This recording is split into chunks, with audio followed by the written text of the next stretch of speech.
All right, and welcome to the seventh installment of the Indiana on Tap podcast presented by Bottoms Up.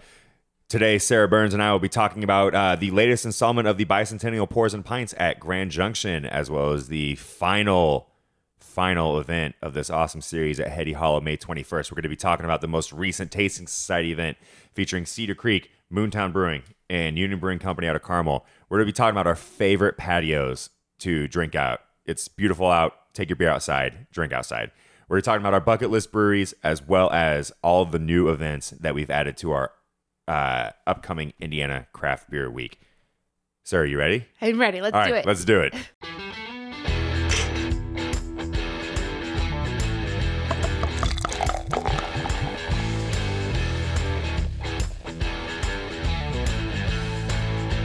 Yeah, so Sarah, have you seen the new cans from Central State? They just released like last month or about a month and a half ago, Laser Raptor. Yeah. But they just put out this past weekend, this past Saturday, cans of their house beer. Yeah, I love their labels actually. Oh I my think God. they look really sharp. Yeah, that house beer, the can is just this like candy apple red. Mm-hmm. Yeah, it really reminded me of like a early 60s like Mustang. Yeah. And then just house and like rustic white letters down the side. I don't know if I've had their house beer before. You've never had house? I don't think so. Oh, it's a classic. It's so good. Maybe yeah. I'll have to head over there after this and have one. Oh, well, thanks for the invite. You can come, I guess. Thanks. No, Sarah, so tell me real quick, what was like the best beer you've had in the past week? Yeah, I will tell you real quick because I know you're chomping at the bit to rub in my face what you had over the weekend. I would have to say it was the Union Brewing Company at the Tasting Society event on Friday. Yeah. It was called, I think, Belle of the Ball. It was so good. That sounds good. It was like 8.9%. Ooh, that's big for a Saison. It kicked my ass. Yeah, we'll dive into the Tasting Society event later, but Yeah. from all accounts I've heard, all photos, it seemed like a big hit. Yeah, it was pretty fun. Cool, yeah. All right, so you ready to... Should I ask you? Yeah, if you're listening but not watching, just the disdain in Sarah's eyes right now. Well, what was the best beer that It's cutting me. What was the best beer that you had? All right, so this past weekend, you knew I was gone on a bachelor party in Asheville, North Carolina. Yes. And I arranged for our group to have a private tour and dinner at Wicked Weed at the Funkatorium. Or not the Funkatorium, wherever they make their sours. There was a lot of beer had. No. So we had this private tour, which is great because I've never done a tour of a sours facility before. Really, really cool and opened my eyes to just how amazing that style of beer is. And then we had a little private dinner pulling from their menu back in the barrel room. It was really nice, and we got to order bottles from the owner's private stash. You know, things that he had set aside for himself or special guests. That we now got to drink from. So, the stuff coming off there is going to be super cool. Yeah. So right as we sat down, our amazing tour guide and one of the brewers over there at the sour facility, Jesse, said, just so you know, that Black Angel Cherry Sour up in the right corner, that is the last bottle of the 2012 run that they did. And so that was the first run that they did of the beer, and that was the last bottle. Mm-hmm. And so we got to drink that. And that was the best? Yeah. I could just see in your eyes, like, yeah. your eyes are lit up. yeah. We ordered that, and then another bottle from 13 or 14. And then, the seven of us all split them, and you could just see everybody's eyes, like, just sort of, like, roll to the back of their head when they put their mouth to that sour. That place is amazing. If you ever have a chance to go, I cannot recommend. Yeah, and they just started doing private tours. Uh-huh. Like I emailed them like 2 months ago and said, hey, we got a group coming in. Like, could we do a private tour? It's a bachelor party, something special. And he was like, actually, we don't really do private tours. And then like a day later, he was like, hey, guess what? We're starting up a private tour program. I was like, oh, okay. So yeah, that was the best beer I've had. Awesome. This past week. Awesome. Yeah. It sounds really good. I'm really jealous. So like it was from 2012? Yeah. So do you know how long you can wait on a sour before it, like the older the better then obviously? Is there like a too old? They actually recommend, they obviously those beers are aged for 8 to 10 months in like wine barrels or bourbon barrels. And Jesse, the tour guide again, he recommended, if we're buying stuff from the bottle shop to, again, age it even longer, especially if we're buying stuff from the sour side. He was very clear that, there was the sour brewery Yeah. and there was the clean brewery. Yeah. And that, people that worked at the clean brewery couldn't even come to and work a day at the sour brewery because of the cross contamination. That's how strict they are about it. And so, grabbed a couple of like their Gosas and their regular IPAs, and he's like, you can drink those right away. But he said, for maximum quality, sit on some of the sours, the farmhouse style beers, as long as you can. Okay. Yeah. Interesting. Yeah. Yeah, I don't know if I've ever had like a barrel aged sour either. Normally, like here in the Midwest, the big craze, like now and still, is barrel aged like Russian Imperial stouts. Yeah. But over on the East Coast, everybody's drinking sours. Yeah, I don't think I've ever heard of a barrel aged sour either. Yeah. Oh, small town Midwest, I get them big city fancy beers yet. No, so Sarah, there's about a week and a half ago, we had the latest installment of the Bicentennial Pours and Pints. Yeah. Yeah, up at Grand Junction, Westfield. Yeah, it went really well. Yeah. We had a good turnout. I was really excited about it. Yeah? Yeah, and I guess like I've never eaten at Grand Junction, but the food there looked amazing. And I actually had something there, kind of small, but they were talking about, have you had their fish and chips there before? Yeah, their fish and chips. I've heard they're like awesome. Yeah, for those of you that don't know, John Knight, owner of Grand Junction, was born in the UK. Military family, if I remember correctly. So that explains, why he was born over there. And then they came over to America. So he was really adamant when they opened up Grand Junction that, it was going to be pub style food, British pub style food, and that it was going to be by the book. He wanted the fish and chips to taste like the fish and chips from the pub that he grew up in over in the UK. Yeah. And I think they do. Yeah. Well, they're ginormous. So yeah. Big portions, big portions. You get your mushy peas, which I still don't think like. What about mushy peas? Yeah. So a lot of British pub fare has obviously made its way over to America. Like you can just go about any town in America and find a place that has fish and chips or like bangers and mash, like really simple stuff like that. Mm-hmm. But mushy peas, I don't get it. I don't get it. It tastes like, obviously it tastes like just mashed up peas. Yeah. But like they taste like there's just nothing to them. Mm-hmm. Like you get peas out of a can, like you bite into it and like the inside like isn't like lost its like crispness. And it's like that. Like they don't put like little salt or pepper or season them at all, or what really grinds my gears? Yeah, or some panko breadcrumbs on top of them. I think I just reinvented mushy peas, but no, like can't do them. Can't do them. Just give me mashed potatoes. Just give me mashed potatoes. Yeah. Sarah, who are we drinking here today? It is Slow Gold by Indiana City, and thank you to Bottoms Up for being a sponsor as always. As always. Look at that pour. I know, it's so good. Yeah. I love this system so much. Real quick, back to Grand Junction though. My favorite item on the menu there are their pork rinds. I've never had those. And I was never a fan of pork rinds. Mm-hmm. Like I've had them before but didn't like them until I went to Grand Junction and had theirs. They come out and they're really big, thick cut, and they give you like this like tangy honey mustard to dip them in, and they put like this seasoned salt on top. Yeah. God, I'm getting super hungry from this conversation. What's up? Yeah.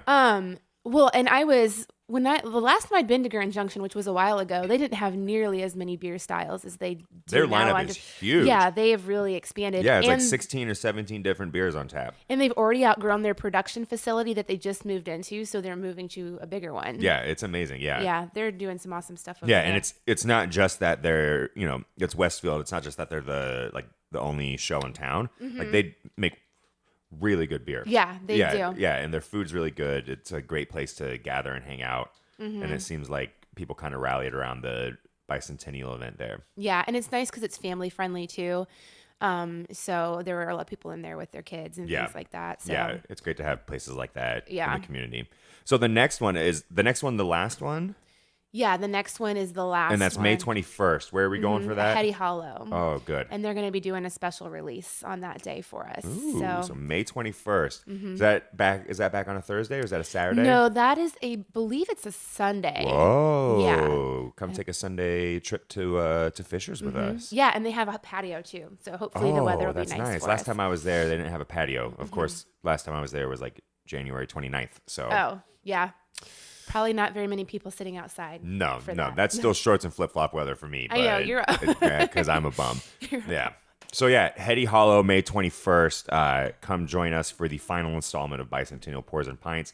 There's going to be a special release from Heady Hollow that night. Probably like their first special release in their short history so far, right? Yeah, because they haven't been around for Right. too long, and so they're just kind of getting their their special batches together, and Yeah. and then also we're going to be doing a drawing for a Tasting Society Marketplace membership that cool. night. So If you've been trying to win a Tasting Society membership, come join us on May 21st. Yeah. Try your luck. you try your luck. Yeah. Yeah. So yeah, and then just, a few days after that, we had our most recent Tasting Society event. Yeah, on the 15th of April, 14. 16th, 15th. 15th? Definitely the 15th. Definitely the 15th. Yeah. It was a Friday. Sure. Don't fact check me on that. Okay. Yeah. So who was there again? I had to miss it this one, unfortunately. Oh yeah, so unfortunate Yeah. for you. No, it was really great. It was Union Brewing Company, Cedar Creek was there with beer and wine, and then the Moontown Brewing. They were the winners of the Whitestown. That's right. The winners of the Whitestown Festival. They brought 6 different kinds of beer with them, and their beer was amazing. Yeah. Yeah, it was so We've good. really lucked out the last 2 events with our home brewers. Yeah. It's been, I love that we have home brewers there too, and I know the home brewers really enjoy the exposure. But yeah, they had a big crew with them of people, and then we had some artists from Fountain Square, and then oh my gosh, I think they're called Indiana Craft Jerky, but their jerky was holy smokes amazing. Yeah, it was definitely good food to have around people drinking beer, but. Yeah, jerky is like the ultimate power food. Yeah, it's so It's good. like the right amount of sodium. It's all protein. We're having a lot of food conversations today. It's because I have not eaten today. Yeah. Yeah. Well. Yeah. Woke up a little late. Thought I had to be here at 1:30, and then I found out it was noon, and I had 30 minutes to get ready. Oh well, you look nice. Thanks. You're welcome. Wow. Yeah. The power of black coffee. Yeah. Well, yeah. So it was good. It was a good sized crowd. The music was good. We had good food truck. I mean, the weather was beautiful, so we were able to hang out outside. How was Cedar Creek's wine? I've been there once, and then I've had their beer again at Bloomington Brew Fest. And I'm a big fan of their beer, especially their porter. But Drew and I took an afternoon drive down to their brewery and winery in Martinsville a couple months ago, and we just stayed on the brewery side. Yeah, I didn't have any of their wine. I was so busy, I wasn't able to make it upstairs to try the wine, unfortunately. But I heard nothing but good things from everybody that was there that was able to try it. So awesome. Yeah. That is a place definitely to check out, like on a nice, beautiful like Saturday or Sunday. Just their facility is gorgeous, like because they're a winery. Like you can take your beer outside and like walk around the fields and like the grapevines and everything with you. Nice. Yeah, it's a gorgeous place. I'll have to head out there and check Martinsville. them out. Yeah, Martinsville. Yeah. Martinsville has a lot going on. It seems like more and more stuff. Yeah, it was kind of just a place you turned left off of 37 just to get your Starbucks. For a long time going between Bloomington and Indianapolis. But now it seems like with Quaffon, resurrecting 3 Pints and, bringing their food and their beer to that area, and Cedar Creek, finding their way into that market. It seems like Martinsville starting to make, a little bit of a name for itself. Yeah, nice little beer destination. Yeah, exactly. Much more than a Starbucks and a Walmart. Yeah. Awesome. Yeah. So if you can ever brave the 37 construction now. Oh my gosh, that's a nightmare. Yeah, those are some places you should check out. Yeah. Oh, how was Union though? at the Tasting Society event. It was great. Yeah, because they don't get out and do a lot of events because of the style of beer that they do. Yeah, they do cask. Yeah. And it was cool. They weren't able to use the bottoms up system. Right. They thought because of it was cask, but they actually got the Diffie Milk Stout to work Nice. on a bottoms up system. And I know Bottoms Up and Union were both like, oh, that's so cool. But yeah, they brought a lot of really good beers. Like I said, the Belle of the Ball Saison was like my favorite that whole night. I kept going back for more and more of that. But yeah, it was good. And I think a lot of people really liked them. A lot of people don't know what to expect when you see those different kinds of handles and stuff. Right. But I think a lot of people were really surprised at how much they liked it. And yeah. Yeah. I think that's been the great thing about these events now that we've been doing them for almost a year now, is that like, each one features different breweries and, different wineries and everything, but just the styles that the breweries bring with them. Yeah. Really makes these somewhat like, must attend events just because like, they're bringing special stuff with them. Like they're bringing test batches, they're bringing things they're not releasing in their brewery that they want to test out. Yeah. And it's cool too because they're not, we only allow a limited number of people into these events. And so you actually get a chance to talk to them about their beer and their brewing style and things like that. So I don't know. I know a lot of people like it for that reason too. Right. Yeah. That's kind of why I like smaller beer festivals too, because you don't have like a big push of everybody trying to get a fill and get in the next line. Like I think the brewers feel a little more relaxed. And because it's a smaller crowd, you think, it's more intimate and maybe a little more appreciative of the work that the brewers put in as opposed to, 8,000 screaming masses. Yeah. It's not just a drunk fest. It's like people that really appreciate beer that want to come and, chat with them and try their new stuff. So. Right. And so I know if Drew was here, he'd be able to tell us the date of the next one, but it's June something or other. Yeah. It's in June. We're still working on the lineup for that. So keep your eyes posted on IndianaOnTap.com and on our Twitter feed as we begin to announce who will be pouring at that event. Yeah, I'm excited. Yeah. Especially as the weather gets nicer and we can have the door open and stuff out at the speakeasy. It's been really nice. Yeah. It definitely makes it a nice evening in Broad Ripple. Yeah. Very cool. So yeah, speaking of nice evenings, it is gorgeous outside. Oh my gosh, I've been outside all weekend. Do you see my sunburn on my face? Yeah, I pulled into my apartment after our road trip on the way home yesterday and pulled up about 9 o'clock and it was like 80 degrees outside. Yeah, it's been so nice. This is amazing. I know, I love it. And so, one of the things that I love to do, like as soon as it gets this nice out, is just drink outside. Like screw couches, screw my recliner, screw air conditioning. Like I want, a big patio with a nice view and a cold beer. Speaking of Union, though, they have an awesome patio. Yeah, I like Union and Big Lug. Like gotta, get major points for their patios because they're right on the Monon. I know. Right on, especially Union too. Like Union and Big Lug. Like you can just bike by and see everything happening there. And so it's such a good draw. Like I've definitely been in the middle of a workout going past Union and being like, you assholes. Yeah. Well, that's the thing for me. I'm like, oh, well, it's a good excuse. Well, I don't need an excuse, I guess, to go exercise, but it's like, oh, I'll just go to the Monon and walk to Union Brewing Company and then walk back to my car and, have a beer in that time. But Union's also open on Mondays too, which I love. So. Big plus, yeah. And so is Big Lug.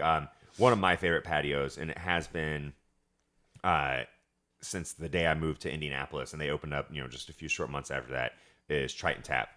Oh, in Broad Ripple. Big patio on just right on Broad Ripple Avenue. You get a good view of everything that's happening. They've got big tables. They've got, a bar on the railing so you can sit on the railing and hold your beer. Yeah. And it's dog friendly. Oh, is it? Yeah. I guess I didn't know that. Triton Tap is actually like 100% dog friendly. So like you can take your dogs inside. Okay. Yeah. And they'll set out water bowls and everything. Yeah. Oh, nice. But yeah. The patio is great. We took my sister there last time she visited. She lives out in Virginia. And she has every time she comes home, she has 2 little dogs, and she always brings them with her. Well, they're not little; they're Australian cattle dogs, so they're fucking crazy. But so we were looking just for a place to have some beers, and I was like, "Well, you try and tap dog friendly." And she's like, "They're dog friendly?" And I'm like, "Yeah." And she's like, is that a thing here? And I'm like, yeah, you'd be surprised. Like a lot of places are dog friendly. Like especially, it's really nice as this weather warms up. You can take your furry pals with you to go drink. Yeah. Union is also completely dog friendly. Nice. People bringing their dogs Nice. inside. Yeah. Who else has a great patio? Like I don't know if I classify it as a patio, but the parking lot at Broad Ripple Brew Pub is a great place to hang out. Yeah, Broad Ripple Brew Pub. They do have a patio that wraps around. But yeah, they have a really nice patio. Oh man, there's so many of them that are not a brewery. Nice. Fountain Square has a good one. Yeah, not a brewery, but usually has a good craft beer lineup. Also in the Broad Ripple neighborhood is Flatwater.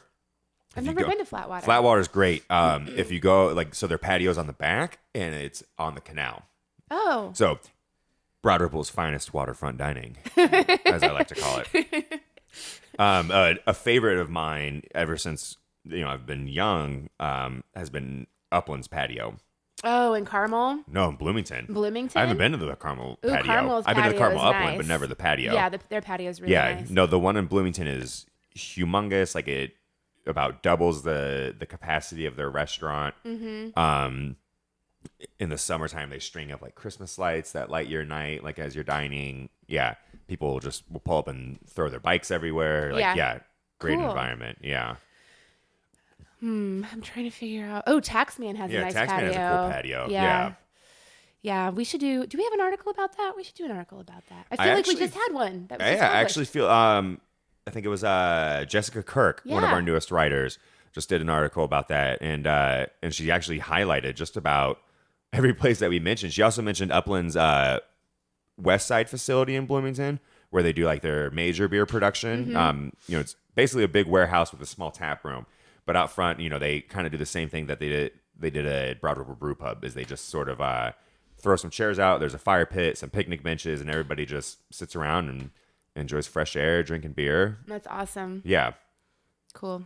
Yeah, I love drinking outside. I love drinking and being outside. Well, so I do love drinking outside. There you go. I cannot recommend drinking and hiking, though. Not the best. No? As I learned on this hike this past Saturday in Nashville. Why? What happened? Oh, man. Just slinging PBRs on this hike. It was 80 degrees outside. We ended up doing about 3.5 miles, which 3.5 miles in Asheville is a lot different than 3.5 miles in Indianapolis. Some steep elevation climbs. Yeah. Climbing up creek beds and river beds, and as beautiful as it was, I was good. You were good. I was done. Yeah. I was about to sit down and just say, "You guys get me on the way back. All right, I'll be right here." No, it was beautiful though. Good. No. So it's the middle of April. We're recording this on April 18th, which means we're now past tax day. Yes. Yeah, tax day is a hectic time for everybody. Yeah, thank God for my father-in-law because he does my taxes because he's a CPA. I don't know what I would do. Same with my uncle. Yeah. He handles it all. But even just the gathering of information to send him is a nightmare to me. I was an English major, so math doesn't come naturally at all. I know. Yeah. And even people that get theirs done early, back in January, they're still just racked by it. I know. Yeah. But the cool thing is, you get a little tax return with it. Sometimes. Yeah. Sometimes I end up owing my uncle money. A lot of people with their tax returns like to, save it or use it on a trip or buy a new TV or put it towards something. I like to use mine to take a little trip, travel somewhere. Yeah. And I've been inspired recently by some of these recurring posts that we've had on our site from members in our writing community, listing off their bucket list brewery. I'm sure you're familiar with the concept of a bucket list. It's a list of things that you have to do or places you have to go before you die. And so I asked our writers, what's if you were going to die tomorrow, what's the one brewery you have to go to now? And we've actually gotten some really interesting and diverse responses to it. The first one we did was by a writer, Zach Chaffee, who said, I have to go see Green Flash. Oh yeah, and they actually retweeted that. Yeah, and actually, Green Flash retweeted that, which was really cool. Yeah. But yeah, just this idea of these beers that we may have had like in passing, or like someone gave us like a can of once that we've just been encapsulated by ever since, and now we have to go see how it's done. Yeah. Like, do you have something like that, Sarah? Well, now that you've been talking about Wicked Weed, I'd probably have to go there. Cannot recommend that place enough. Yeah. Both locations. Okay. Beautiful. The brew pub like has a full bar too, so if you're not looking for nice. beer, yeah, but their food looks amazing. Yeah, like Wicked Weed is. That's mine. That's mine. That's my answer. Yeah, I was blown away. And then another member of our writing community, Laura Menard, she has been in love with McKellar like forever.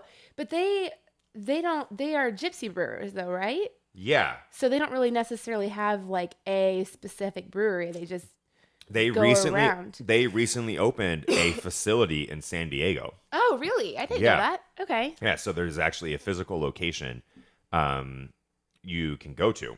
Okay. They partnered with AleSmith out there to open a brewery and tasting room. Okay. So if you ever need another excuse to go to San Diego. Yeah, and she also mentioned like going to Jolly Pumpkin, which their sours and everything are just amazing, as well as Rogue out in Portland. See, I guess I probably need to broaden my horizons as far as like national beers, because It's really hard. I know, because we have so many good ones here in Indiana, and so yeah. No, it's a hard thing to go to a liquor store and like, especially something like with McKellar, when like you're paying the price for the quality and the process that they went through to make that beer, but it's like, am I going to pay $9.99 for this, 250 milliliter bottle of something, or I'm going to pay $10.99 for a 4-pack of Liftoff? Yeah. Yeah, it's hard. Like, and so it does take a little bit of financial sacrifice, but broadening your horizons, especially in the craft beer world, definitely makes you so much more than an informed consumer. Yeah, I'm gonna have to do that. Yeah, Hold me accountable. I will. Yeah, Okay. Wicked Weed is great. I think my bucket list brewery right now is this place in Massachusetts called Treehouse. I've never heard of them. They're relatively new, and I had been seeing people in this group I'm in on Facebook, posting about their beers all the time, that they've had people out there mail them to them. And it wasn't until I got to go to Boston back in February that I finally got to have some of their beers. And what they specialize in is what people are now calling like the New England IPA. And it's, and even breweries there are hesitant to call it that just because it hasn't been around in even a year. But, breweries that are making these big, fruity, hazy IPAs. Like they're unfiltered. Like you can't see through them. They look like, fresh grapefruit juice. And they often taste almost like it too. Yeah. Really? That sounds really good. Yeah. So they have, beers called Haze and Julius that are, it's like fruit juice. It's amazing. So, but they're not wheat. Like usually wheats are the ones that are like cloudy. No, So they're these big hazy IPAs that, that have really taken the East Coast by storm. And now that they've started to sort of like make their way like over here, like that style has really grown in popularity. And here, if you're listening, just ignore this for a few seconds because I'm going to show Sarah a picture of what their beers look like. Okay. Yeah. So it's big and hazy and brightly colored. Yeah. Yeah. And so they can. Yeah, they can. Okay. Yeah. And there's a brewery over in Ohio now that's starting to do that style now too, called Hoof Hearted or Hoof Farted. That's the joke. And they do a release like almost every Sunday of just like a different style of beer. Like they have a series of beers called like Everybody Wants Some, and sometimes it's like Everybody Wants Some Citra or Everybody Wants Some Chinook, like different hops but the same malt profile. And they do these big hazy New England style IPAs. And so Treehouse Brewing in Massachusetts, I think I got to go. Why is it called Treehouse? Do you know? Like, I don't know. Do they have like? Wouldn't it be cool to have a brewery like in a tree? Yeah. Houses that they build, like the big houses in the trees. Yeah, that would be really cool. cool. My inner child is like screaming with joy right now. I know that would be amazing to have a brewery in a tree house. No, I don't know. I don't know how many tree houses there are in Massachusetts, to be honest. Okay. Never done a rundown of that. Well, should probably Don't look at me like that. No. Yeah. So yeah, if you've got a specific bucket list brewery, hit us up on Twitter. If you'd like to, talk about it on the website, let us know. I think it's a really fun concept for like craft brewers to talk about, because like everybody has like a favorite brewery. Yeah. And like everybody has one that they've been drinking. Like, I have to go there. I have to go there. Like, yeah. And so it's really fun, like as a craft beer fan, to think about. I mean, one in Indiana that I've always wanted to go and see like the inner workings of is Black Acre. Yeah. Because I know Central State brews out of there too, and they both make some really good stuff. So I've always kind of wanted to go check out the back there. Do you know if they give tours? I think they do, actually. Do they? Yeah, you just got to be nice to them, which is fine. I'm nice. Yeah. I can do it. Yeah. Black Acre, if you're listening. Yeah, beneath Sarah's gruff exterior. Yeah, beneath this hard shell. I'm really quite a softie. The place that I really want to go to, oh man, now I can't even remember the name of it. It's the one in like southern Indiana, like down around Jasper, that's in like the monastery. Oh, St. Benedict's? Yeah, St. Benedict's. Mm-hmm. Yeah, it's in this old church, monastery, cult facility. I don't know. It's beyond me. Yeah, but no, I've seen the photos outside. St. Benedict's Brew Works or something. Yeah, my husband's aunt lives down in that area, and she brought some beer back from there, and their beer is really good.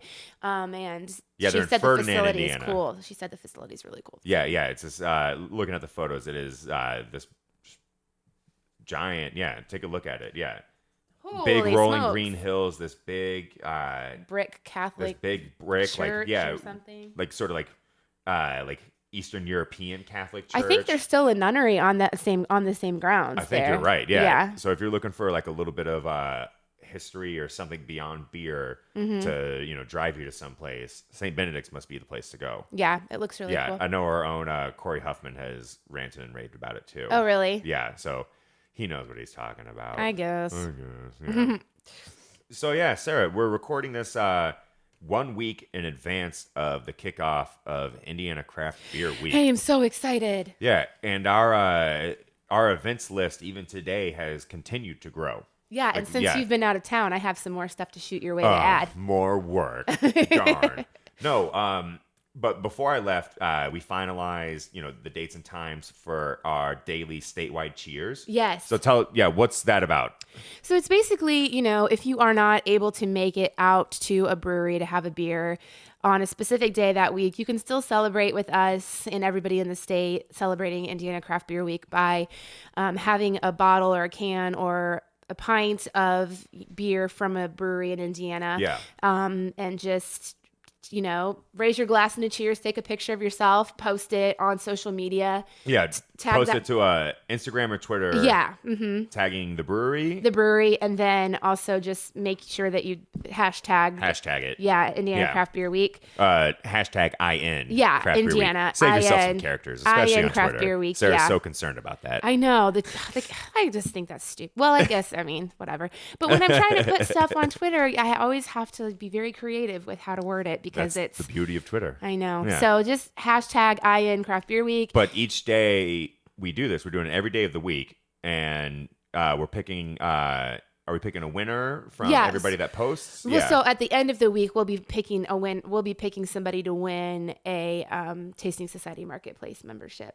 Okay. Yeah. That's pretty cool. Yeah. So it's very easy. So we're kicking that off Sunday, April 24th at noon. Yeah, that'll be. So get up, get your brunch beers or, fire up the grill early, get outside, and Instagram or Twitter, post a picture of yourself with a photo of you drinking beer, tag the brewery, and the hashtag is hashtag IN Craft Beer Week. So that kicks off at Sunday at noon. Monday, we're doing that at 6 p.m. And then it just sort of alternates throughout the rest of the week what time we're doing it. Yeah. So you're going to want to go to IndianaTap.com, click the Craft Beer Week banner to check out those times, enter yourself to win a Tasting Society Marketplace membership. Yes. Which are all the rage right now. I know, and we've added some more breweries. We've added, we're continually adding more breweries. We've added more events too throughout the week. leading up to it. The Tap in Bloomington, they're doing a keg roulette. Yeah, this is so awesome. Yeah. Yeah. So like basically what they're doing is usually if a keg blows, they'll wait till the next morning to put a new keg on. But this week during Indiana Craft Beer Week, when a keg blows, they're going to do different ways of like how they choose what keg to tap next. So it might be the person who blew the keg, it might be their choice, or they do a consensus or, like applause for which beer you want for like, the whole crowd in the restaurant. So that's going to be really fun to do. And actually, I went to the Tap for the first time downtown. I'd been to the one in Bloomington. I went to the one downtown. Yeah. Awesome. And the one downtown, going back to talking about like patios to drink on. Yeah. Oh my God, that place is gorgeous. Yeah, it's really neat. And their food is good. And we met Ryan Kerrigan there, which Superman, I don't know. Are you familiar with Ryan Kerrigan? I know who Ryan Kerrigan IU is. fan. Yeah. Okay. Yeah. Just checking. I know who Ryan Kerrigan is. That's okay. But yeah. So yeah, that was a cool place. So I'm excited for them to participate. So we've added that. So that's on Sunday. So if you're in Bloomington or in the area, head over to the Tap. That's downtown on the square in Bloomington. Yeah. They're going to be doing it all week. Yeah. So, Yeah. Monday night we added from People's Brewing in Lafayette. Sorry, not West Lafayette. They're doing Imperial Pint Night, so they're doing specials on 20-ounce pints. Which is so the big ones. Deal. Yeah. The following Tuesday they've added live music. We've also added Schnitz Brewery and Pub, which is down in Jasper, which I was there before they opened up the brewery. They have great food. Oh, really? Jasper has amazing food. And because it's such a heavy like German and Amish community that like you're going to get like just really good traditional German fare. Oh, that sounds good. Yeah, just Wiener Schnitzel and purple cabbage. Yeah, just everywhere. Everywhere. Yeah. Taxman's doing a Hops and Fire Tap takeover down in Greenwood. Yep. On the 25th. The 27th, Goshen Brewing, they're tapping a special Firkin that night. People's is doing, again, they're doing $2 growler fills. Big night for Scarlet Lane Brewing. They're doing the High Castle Black Ghost release that they did with Two Deep at the Scarlet Lane Brewery. All Tiberius pints that day are $3.50. $1 off Tiberius Bombers, and that's a keep the pint glass night. So buy your pint, and you get to take the glass home with you. Yeah, Flix is doing the same thing for their Amity Island beach party. That's right. It's a Jaws themed pint glass. You get to keep the glass. That's right. Yeah, and then also on the 27th, Sun King, they've got a brewery night at the Sinking Ship. So those nights are actually always really fun. Like it's never anything like big or special. They don't roll out the red carpet or anything. Like the breweries just bring special beers to the Singing Ship. There you go. Nice. Leave it in bread. Leave it in bread. No. It's normal menu, but it's great because so many of the brewers like from those facilities come out, and like other people within the industry come and hang out, because you're getting stuff that you're not going to get at Sun King. Yeah. And they're all friends, and yeah, it's a good excuse to all come out. Yeah. So. Some general chumminess. Yeah. That Thursday, again, we've got the Flix Amity Island Beach Party. So they're showing Jaws. They got 9 specialty beers. Yeah, I will be there for that. Keep the glass night. Yeah. Mashcraft that night is going to be a lot of fun. They've got Rock and Chow with Dan Elberg, who's a local musician, very popular. He's played there a lot, as well as Boxburger Food Truck, which I don't know if you've had them. I have not. Really good. Is it? Oh, man. Indy with the food trucks, just killing it right now. Killing it with the beer and the food trucks. Taxman that night, they're doing a tap takeover at Tommy J's Pizza. Triton's doing a tap takeover at the Sinking Ship 2 up in Fishers. Oh, okay. Yeah.